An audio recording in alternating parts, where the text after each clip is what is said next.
नमस्कार, मैं महिमा प्रस्तुत करने जा रही हूँ हिंदी साहित्य की एक बहुत ही लोकप्रिय लेखिका मालती जोशी द्वारा लिखी हुई कहानी साजिश।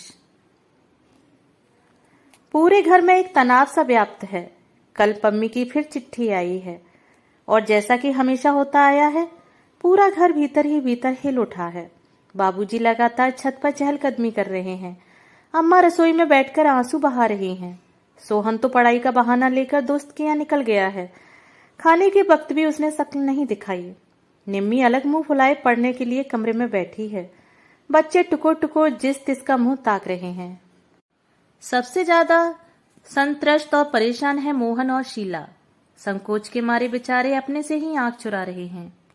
दोनों ने जैसे अपने होठ सी लिए हैं, डरते हैं कि कोई ऐसी वैसी बात मुंह से न निकल जाए जो बारूद के ढेर में चिंगारी का काम करे। वैसे ही वे दोनों हमेशा से कटघरे में खड़े हैं। घर में अच्छा बुरा जो होता है उन्हीं के सिर जाता है। पम्मी की जब भी चिट्ठी आती है, दोनों पति पत्नी अपराध बोध से ग्रस्त हो जाते हैं, क्योंकि उस चिट्ठी की पहली प्रतिक्रिया अम्मा पर होती है। वे बड़बड़ाना शुरू कर देती हैं। इनके लिए तो बहन भार हो गई थी ना, बस ठाव देखा ना ठिकाना, झोंक दी भट्टी में। अम्मा को तो बस कुछ न कुछ कहते रहना है। उनकी इन्हीं बातों से तंग आकर वे लोग निम्मी के वक्त थोड़ा सुस्त हो गए हैं। तो अम्मा बाबूजी 100 बार सुना चुके थे। दो दो भाई हैं पर किस काम के, मजे से हाथ पर हाथ धरे बैठे हैं। कल को लड़की किसी का हाथ पकड़कर भाग जाएगी, तब अक्ल ठिकाने आएगी। परेशान है मोहन शीला, किसी करवट उन्हें चैन नहीं है। और अब फिर पम्मी की चिट्ठी आई है। अब इस घर में मेरा निवाह नहीं हो सकता। आप लोग आकर मुझे लिवा ले जाइए, नहीं तो मैं कुछ खाकर सो रहूंगी। पम्मी का यह नाटक पिछले 4 सालों से चल रहा है। 5 साल के वैवाहिक जीवन में मुश्किल से 1 साल शांति से गुजरा होगा। पता नहीं कब क्या हो जाता है और वो अपनी लड़की को गोद में उठाकर यहाँ चली आती है। शुरू शुरू में तो सब उसे हाथों हाथ लेते थे, सबको उससे सहानुभूति भी थी। बाबूजी खुद जाकर 2-4 बार समधी जी से बेटी के लिए अनकिए अपराधों की माफी मांग आए। 2-4 बार दामाद को घर बुलाकर समझाया बुझाया गया, पर हर बार कोई क्या करे। अब तो खींच सी होने लगी है।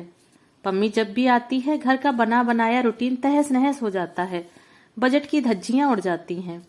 शीला तो इन दिनों अपने सारे अरमानों की भावनाओं की गठरी बनाकर मन के एक कोने में पटक देती है, क्योंकि और सब लोग तो अपने अपने काम से बाहर निकल जाते हैं। पम्मी की दर्द भरी दास्तान और अम्मा के ताने उसी के हिस्से में आते हैं। यह तो वह किसी तरह सह जाती है, पर जब उसके फूल से बच्चे उपेक्षा का शिकार होने लगते हैं तो उसका खून खौल जाता है। उनके कपड़े, खिलौने, यहाँ तक कि दूध में भी पम्मी की मुनमुन का हिस्सा निकालना पड़ता है। दिन भर दादा दादी की डांट खानी पड़ती है, सो अलग। दुखियारी बेटी के लिए अम्मा उन दिनों कुछ ज्यादा ही तरल हो जाती हैं। आए दिन घर में स्त्री पकवान बनने लगते हैं। अम्मा रोज पम्मी को लेकर रिश्तेदारों के यहाँ निकल जाती हैं और रिक्शे तांगे में ढेर सा रुपया फूंक डालती हैं। पम्मी का मन बहलाने के लिए निम्मी को ठेल ठाल कर उसके साथ सिनेमा या पार्क में भेज देती हैं।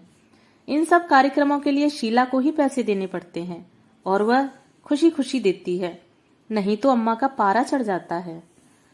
बजट के गड़बड़ाते ही सारी व्यवस्था चरमराने लगती है। हर कोई एक दूसरे पर खींच उतारने लगता है। आरोपों प्रत्यारोपों का एक दर्दनाक सिलसिला शुरू हो जाता है। घर जैसे नर्क बन जाता है। तब ऊबकर पम्मी कहती है, यही सब सहना था तो मैं अपने घर क्या बुरी थी। सारा घर जैसे सांस रोके इसी क्षण की प्रतीक्षा में जीता है। बाबूजी फौरन उसकी बात को उठा लेते हैं और तैयारी का आदेश जारी करते हैं। फिर ढेर सारे साज सामान के साथ भाई लोग उसे ससुराल छोड़ आते हैं। यह विदाई भी कम जानलेवा नहीं होती।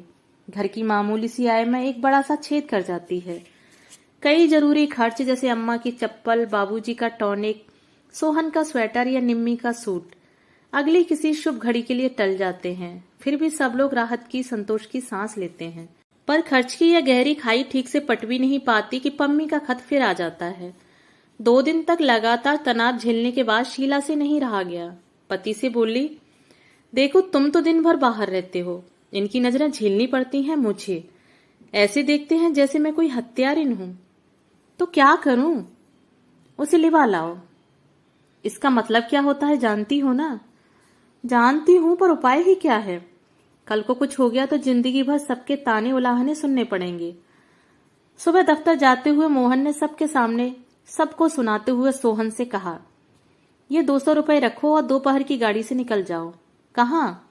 जयपुर, पम्मी को लिवा लाओ, फिर यहाँ जैसा होगा भुगत लेंगे। अम्मा का चेहरा एकदम खिल उठा। वे बड़ी आशा से सोहन को देखती रहीं, पर वह पत्थर की मूर्ति की तरह निश्चल खड़ा रहा। रुपयों को इसने छुआ भी नहीं। आखिर मोहन को पूछना ही पड़ा, क्या सोच रहे हो? भैया, दीदी का आना क्या 2 महीनों के लिए टल नहीं सकता? क्यों? क्यों क्या? जानते हो कि यह मार्च का महीना है।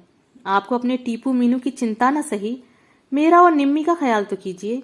दोनों की परीक्षाएं सिर पर हैं। इस समय तो कोई भी मेहमान अखड़ता है। दीदी तो फिर आप जानते ही हैं, आते ही सारा वातावरण गंदला करके रख देती हैं। घर में पांव देने की इच्छा नहीं होती, पढ़ाई क्या खाक होगी? आप तो खुशकिस्मत हैं छोटे भैया, निम्मी ने सुर मिलाया। घर में पांव देने की इच्छा ना हो तो दोस्त के घर जाकर पढ़ सकते हैं। हम क्या करें? दीदी आती हैं तो कितना काम फैल जाता है। वे तो किसी काम में हाथ नहीं लगाती, बस दिन भर बैठी बिसूरती रहती हैं। अपनी बिटिया तक तो उनसे संभलती नहीं, उसे भी हम पर थोप देती हैं। अम्मा एकदम हतप्रभ थीं। तुम दोनों को अपनी सगी बहन भी जहर लग रही है। वाह रे कलजुग। मगर शीला खुश थी। अच्छा हुआ कि अम्मा जी जान तो गईं कि पम्मी का आगमन सारे घर के लिए कितना अनचाहा अध्याय है। सबसे ज्यादा खुशी तो इस बात की थी कि जो कुछ हुआ, सोहन ने कहा, निम्मी ने कहा, मोहन और शीला के सिर कोई बुराई नहीं आई। उसके बाद वह प्रसंग एक तरह से समाप्त ही हो गया था। बाबूजी ने पम्मी को खत लिख दिया था कि बच्चों की परीक्षा के बाद वे खुद आकर उसे लिवा ले जाएंगे। इसी आशय का एक अनुरोध पत्र उन्होंने समधी जी को भी लिख दिया था। मोहन से कह दिया था कि एकाध पत्र बहनों को भी लिख दे, हम उम्र हैं दोनों, 2 बातें वह प्यार से समझा देंगे। लेकिन इस बार पम्मी ने किसी का इंतजार नहीं किया। वे छुटकारे की सांस ठीक से ले भी न पाए थे कि वह रोती जीतती आ पहुंची। उसे देखते ही सबके चेहरे फक पड़ गए। उस दिन घर में उत्सव का सा वातावरण था। मोहन ने अपने एक परिचित को सपरिवार आमंत्रित किया था। यह निमंत्रण अनायास या अहेतुक नहीं था। निम्मी के लिए उस घर में बात चलाने की योजना थी। वे लोग इस बहाने घर को निम्मी को देख लें, यही इच्छा थी।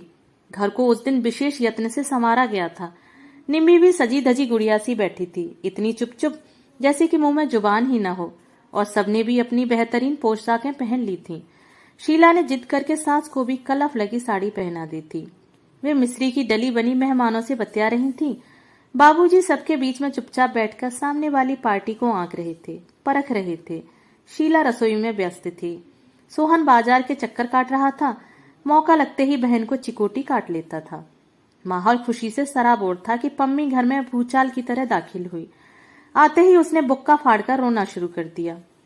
मुझे वहां भट्टी में झोंककर यहाँ सब बैठकर गुलछर्रे उड़ा रहे हैं। इतनी चिट्ठियां लिखी पर कोई झांकने भी ना आया।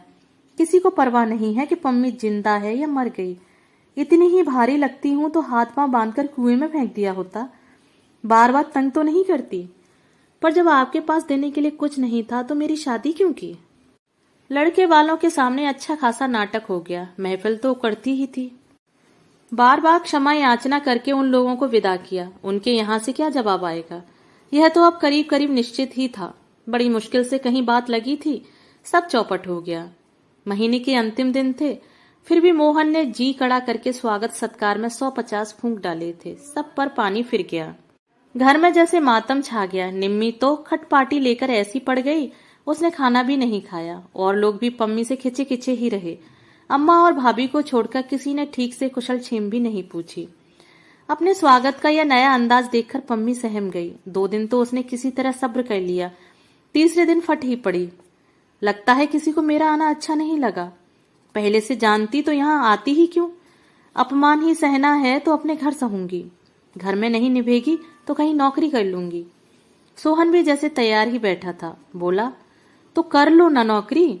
जिंदगी भर भैया भाभी की छाती पर मूंग दलना क्या जरूरी है? जब मन होता मुंह उठाकर चली आती हो।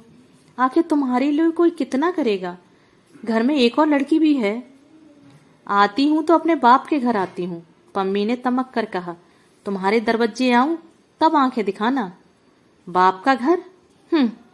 कहकर सोहन बाहर चला गया। वो अपने दिल का गुबार निकाल चुका था।